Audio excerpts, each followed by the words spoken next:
بسم الله نبتدي قصتنا. القصة دي مستوحاة عن أحداث حقيقية حدثت بالفعل، طبعا بعد إضافة السياق الدرامي وتغيير أسماء الشخصيات. يلا بينا نبتدي الحلقة. في مستشفى صغيرة على أطراف القاهرة، كان أحمد شاب عنده 27 سنة بيشتغل مساعد تمريض، ومع إنه كان بيحب شغله وورديات الليل دايما كانت بتعمل له تعب نفسي شوية. رغم نشاطها في النهار كانت بتتحول لحاجة تانية تماما بالليل. ممرات فاضية، إضاءات ضعيفة، وصمت يخليك تسمع صوت دقات قلبك. في ليلة هادية أحمد كان قاعد في مكتبه الصغير بيشرب شاي وبيقرأ رواية عشان يقتل وقته. الساعة عدت 2 بالليل والمستشفى كانت هادية بشكل مريب. مرضى الطوارئ ما كانوش كتير، وهو في عز تركيزه سمع صوت حاجة بتقع. الصوت كان جاي من ناحية الجناح المهجور واللي اسمه جناح رقم 3، وافتكروا الاسم ده كويس. الجناح ده ليه تاريخ مخيف والكل بيتجنب يقرب منه. الحكايات اللي بتتقال عن المكان كانت كفاية تخلي أي حد يحس بالرعب. صوت خطوات في الممرات، همسات في الغرف، وأحيانا خيالات بتظهر فجأة. أحمد ما كانش بيصدق الكلام ده في الأول، لكنه دايما حاسس بحاجة غريبة تجاه المكان. أحمد قرر إنه يقوم يشوف الصوت جاي منين. وهو ماشي في الممر الضيق، الإضاءة كانت بتشتغل وبتطفي، والمكان كله كان بارد بطريقة مش طبيعية. لما قرب من جناح رقم 3 لقى باب غرفة مفتوح شوية أو مردود، وكان في ضوء خافت جدا جاي من جوه الأوضة. دخل الغرفة بحذر شديد ولقاها فاضية تماما، إلا من سرير قديم ومكتب صغير عليه شوية ورق قديم جدا. أحمد قرب من الورق وبدأ يقرأ. كانت ملاحظات مكتوبة بخط إيد غريب وبتتكلم عن مريض اسمه محمود.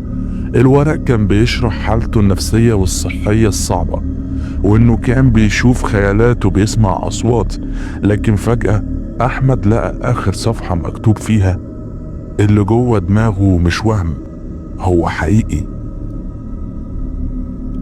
أحمد حس برعشة في جسمه كله، وهو بيقلب في الورق سمع صوت خافت وراه بيقول: إيه اللي جابك هنا؟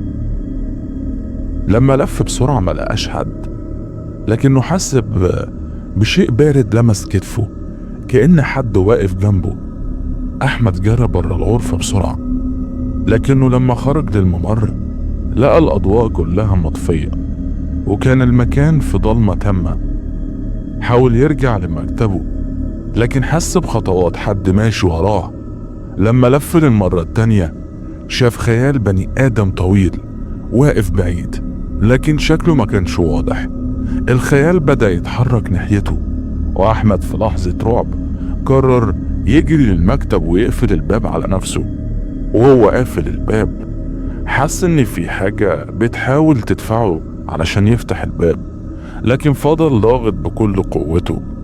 بعد حوالي دقيقة كل شيء كان هادي. لما فتح الباب بحذر شديد الممر كان هادي تماما وكأن حاجة ما كانتش موجودة من الأساس. أحمد ما قدرش ينام بعد الليلة دي. كل ما يحاول يغمض عينه يشوف نفس الخيال الطويل اللي شافه في الممر. بدأ يسأل زميله القديم حسن اللي كان شغال في المستشفى أكتر من 10 سنين. أحمد بيقول: حسن، إيه حكاية جناح رقم 3؟ أنا شفت حاجات غريبة هناك. حسن بصله كده بنظرات كلها قلق وتوتر. يا أحمد، الجناح ده زي ما كأنه استغفر الله العظيم كده ملعون. قبل ما يتقفل حصلت فيه حاجات غريبة كتير محدش يقدر يفسرها. المريض اللي كان اسمه محمود ده كان دايما يقول انه شايف حد وانه بيسمع اصوات. أصوات بتحاول تخليه يعمل حاجات غلط، وفي الآخر قتل الممرضة وبعدها مات بطريقة غريبة. حسن كمل كلامه بعدها بصوت واطي وبيقول: أنا فاكر كويس الليلة وليلة وفاته الممرضين سمعوا صريخ جاي من الغرفة بتاعته، ولما دخلوا لقوه مرمي على الأرض ووشه كله رعب كأنه شاف منظر مخيف. من يومها الجناح ده بقى مقفول تماما. أحمد قرر يحاول يفهم أكتر. بدأ يدور في أرشيف المستشفى لحد ما لقى ملفات المريض محمود. الملفات كانت بتتكلم عن حالته النفسية المتدهورة، وإنه كان بيحس إن في كيان بيسيطر عليه. لكن الملف كان فيه حاجة غريبة. تقرير وفاة محمود مكتوب فيه إن سبب الوفاة غير معلوم. الليلة اللي بعدها أحمد كان في وردية تانية، وهو ماشي في الممر سمع صوت حد بينادي عليه باسمه: أحمد، أحمد. الصوت كان جاي من ناحية الجناح المهجور. رغم خوفه قرر يروح يشوف. لما وصل للباب لقى ورقة صغيرة ملزوقة عليه. الورقة كان مكتوب فيها: ساعدني. أحمد دخل الجناح للمرة التانية، لكن المرة دي كان مستعد وكان معاه مصحف صغير في ايده، وكان بيقرأ آيات من القرآن الكريم بصوت عالي. كل ما يمشي جوه الممر كان يحس ببرودة أكتر، وكل ما يقرب من الغرفة اللي حصلت فيها الحادثة يسمع صوت حد ماشي على الأرض وصوت خطوات. دخل الغرفة بحذر شديد وشاف إن المراية اللي على باب الغرفة فيها كتابة غريبة، كانت عبارة عن كلمات باللغة العربية لكن مش مفهومة.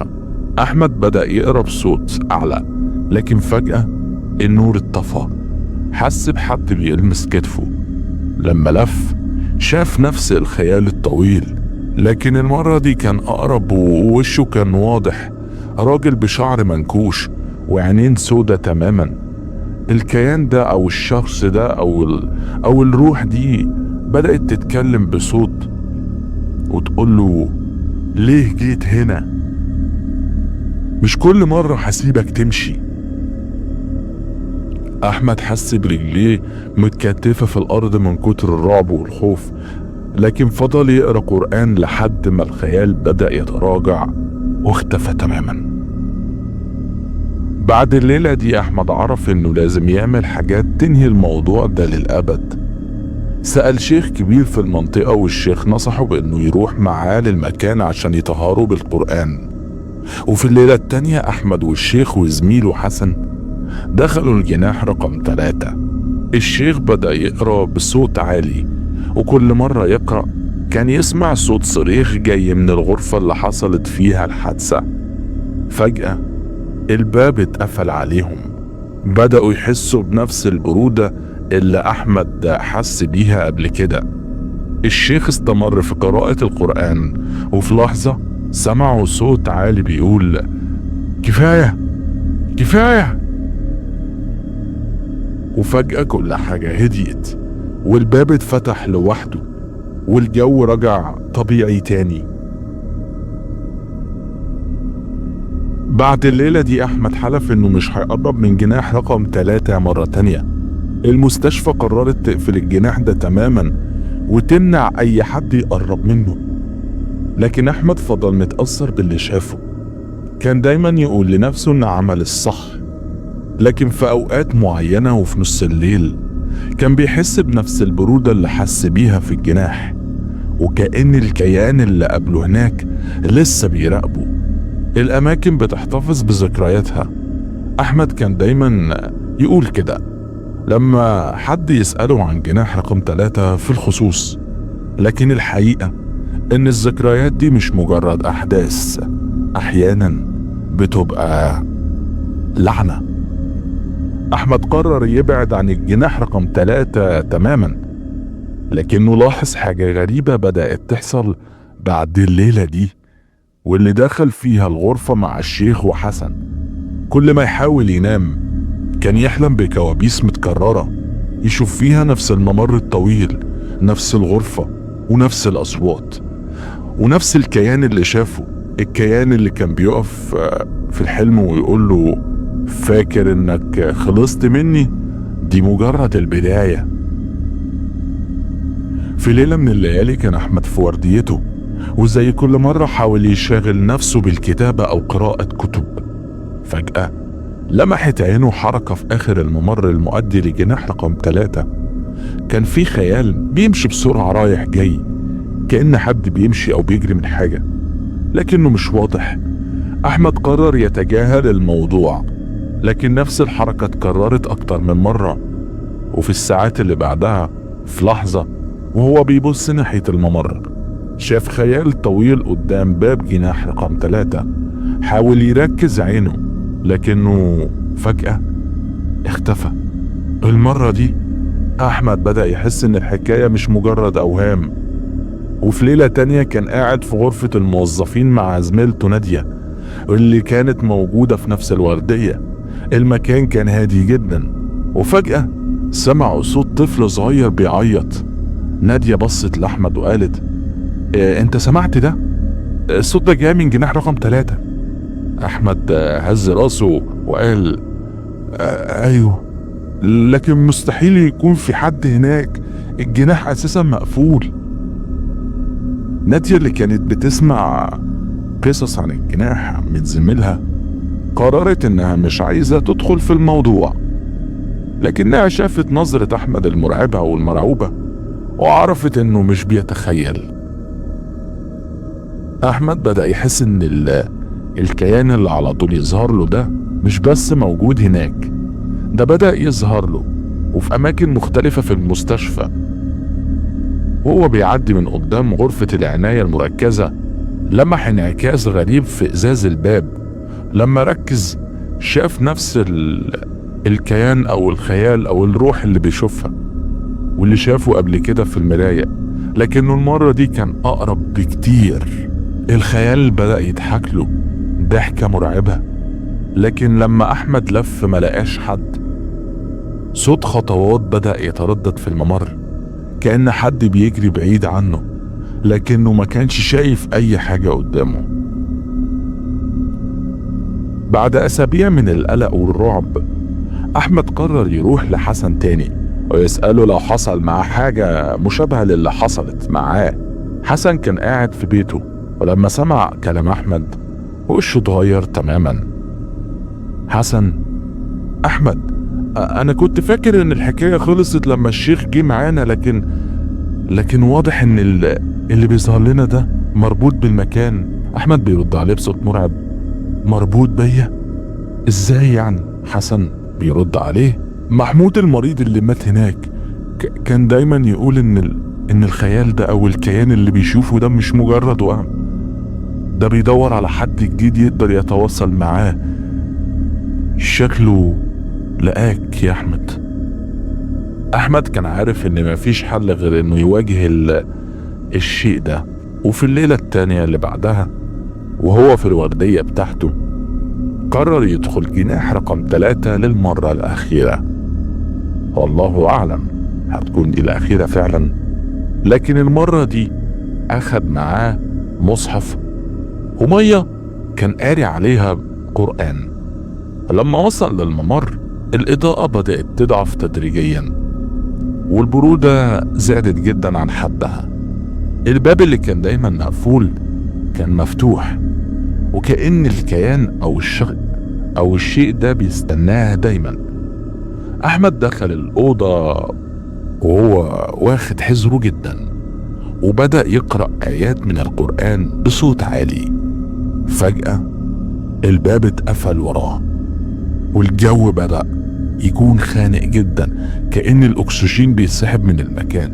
الكيان أو الخيال ظهر قدامه وكان أوضح من أي مرة شافه فيها قبل كده، وقال له بصوت عالي: فاكر إنك هتطردني؟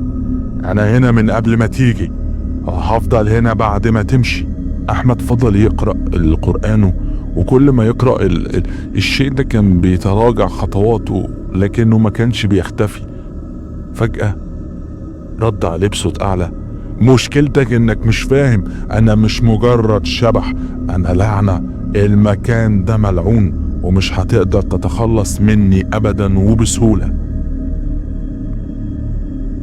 وهو بيقرأ قرآن، احمد لاحظ حاجة غريبة في الحيطان. نقشات قديمة كانت بتظهر كأنها محفورة. النقشات كانت عبارة عن رموز وكلمات غريبة. احمد افتكر كلام الشيخ لما قال ان الاماكن دي احيانا بتكون مربوطة بتعويذ او لعنات قديمة.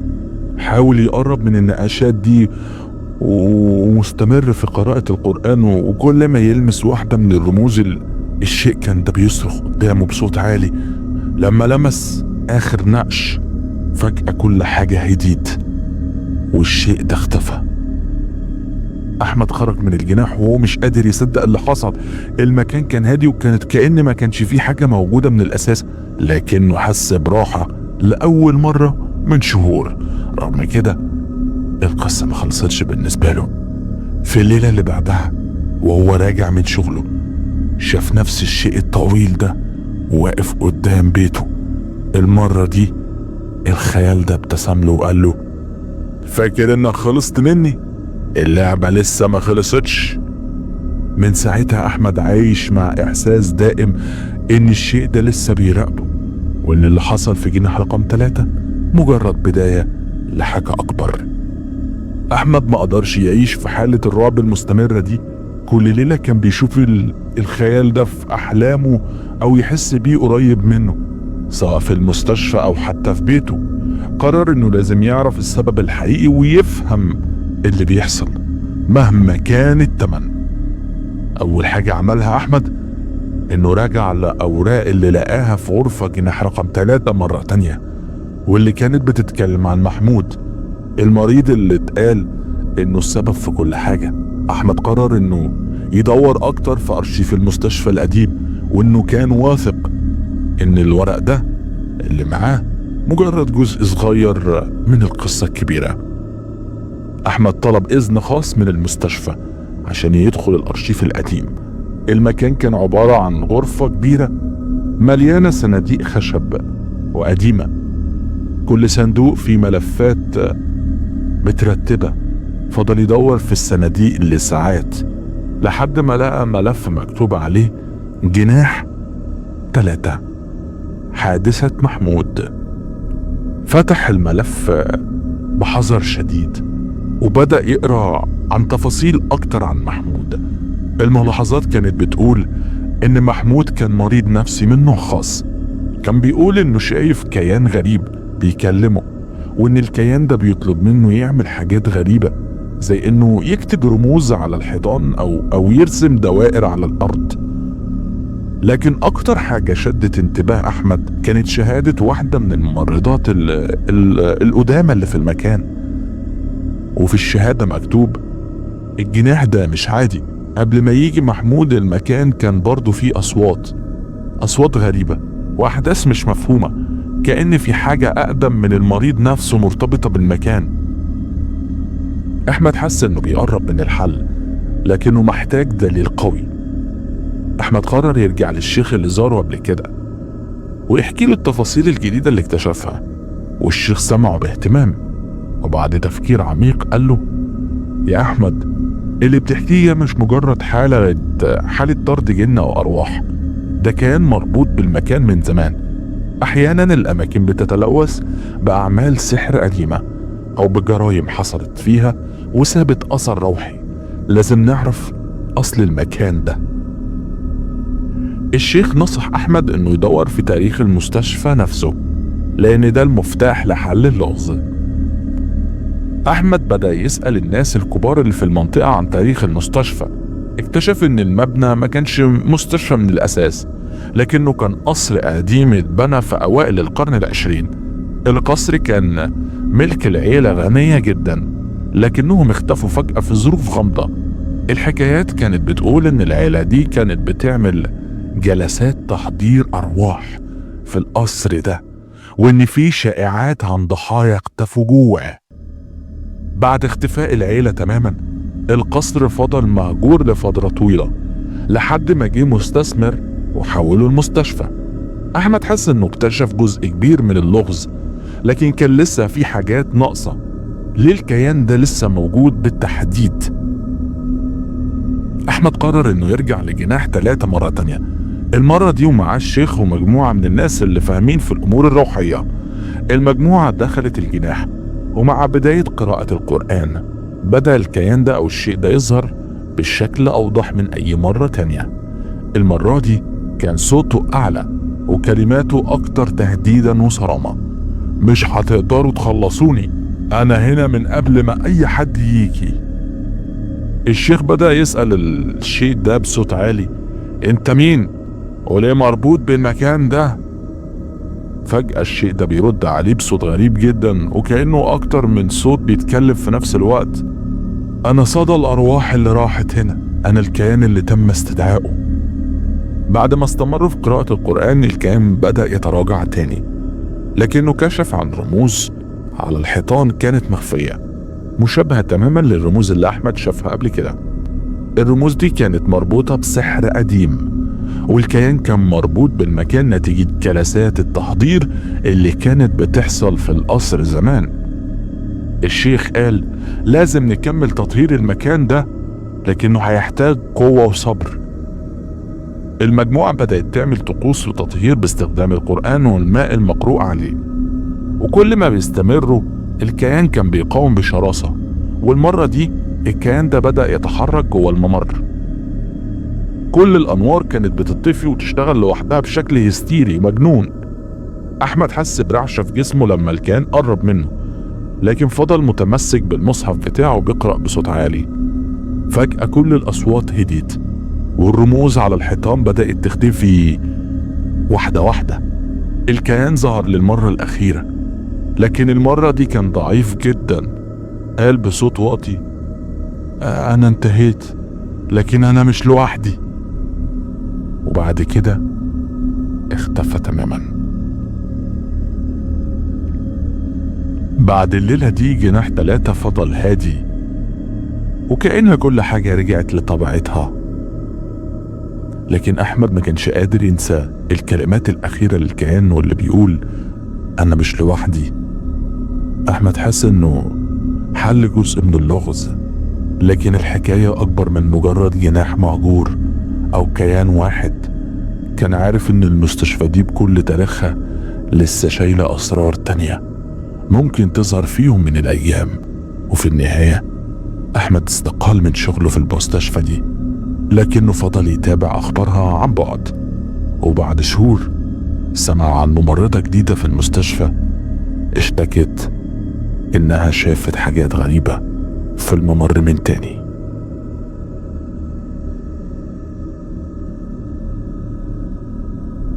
بكده تكون انتهت حلقتنا وقصتنا النهاردة. يا ريت لو عجبتك القصة ما تنساش تعمل لايك وسبسكرايب للقناة وتدوس على جرس الاشتراك علشان يوصلك كل جديد. بحب أشكر كل الداعمين بالكومنتات وكل الناس اللي بتشجعني بكلامها. أنا بشكركم جدا ومكمل عشانكم. كان معاكم محمد فوزي، وسلام.